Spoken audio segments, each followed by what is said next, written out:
Сайн байцгаана сонсогч та. За өнөөдөр алтан дээр лонг ярилцсан орсоогоо. 2:40 үед лово тогтоогоод тийш экспеншн орж ирээд 5 минутын BC тэгээд 1 минут руу оруулаад харахаар энэ дээр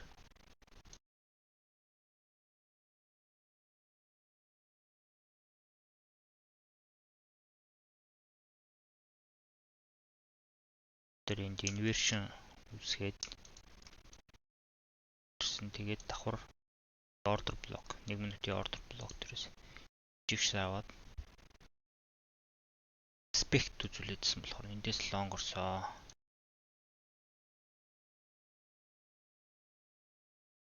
P1 авцсан байгаа. Нэг хаана авсан бэ гэхлээр тэр авсан.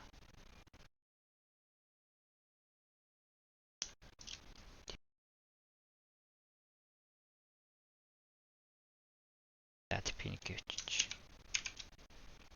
P1.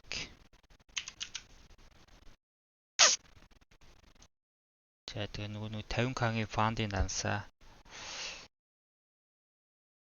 лайв данс болгоцсон байгаа. Өчигдөр $3000 ашгаа хийгээд тэгээд өнөөдрөөс лайв болгоод жээж байна. Одоо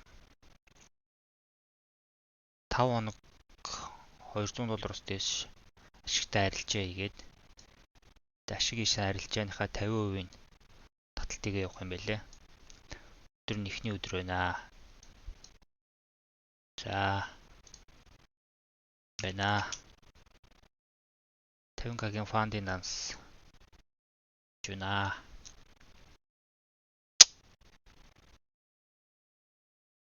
Одоо хэрвээ эндээс уналт орж ирэх боломжтой. Энэ хаяг аваад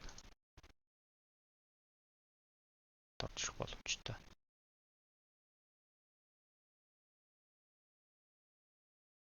Орцсон 7 цаг хүртэл бариад тэгээд таанаа 7 цагаас өмнө энэ дээшээ гарч чадахгүй бол хаанаа гэсэн бодолтой байна. За гэтэл